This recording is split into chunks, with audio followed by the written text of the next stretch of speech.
groups that came, Cubans have had a problem.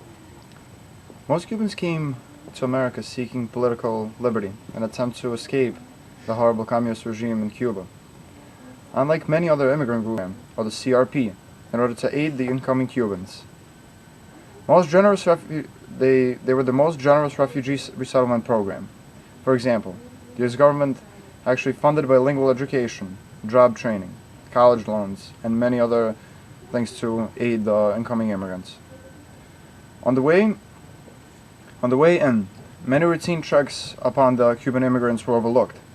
Unlike some of the Chinese and many others, they were usually not checked for disease, possessions, illnesses, or defects that were usually causing a lot of immigrants trouble into coming into the United States. And the reason for this is that America looked at Cubans as refugees from communism. In the 1970s, Reagan began to question whether these Cubans' intentions were actually political asylum or were they simply economical wishes in America and economical possibilities. But all of these doubts never actually became distinct and never really restricted Cuban immigration to the U.S. The United States government used the Cuban immigration as a symbol of the United States' supportive fight against communism.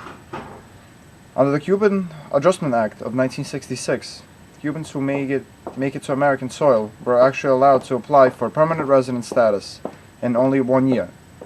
The only restriction against that was if these immigrants committed a crime within the first year of their stay in America until they got their residency. Cubans interdicted at sea.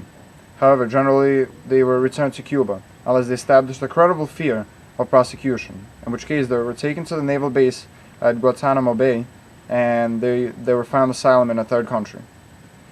The genesis of this policy, in part, can be traced to the exodus of over 30,000 refugees who left Cuba in small boats and rafts in 1994 after Cuba's communist dictator Fidel Castro proclaimed that those wishing to leave would not be prevented from doing so.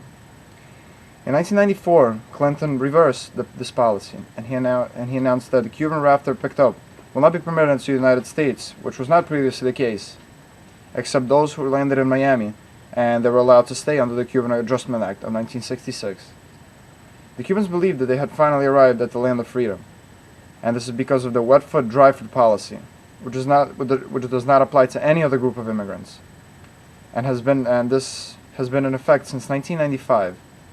The wet foot, dry foot policy stated that the Cubans who make it to American soil are allowed to apply for permanent resident status in only 1 year.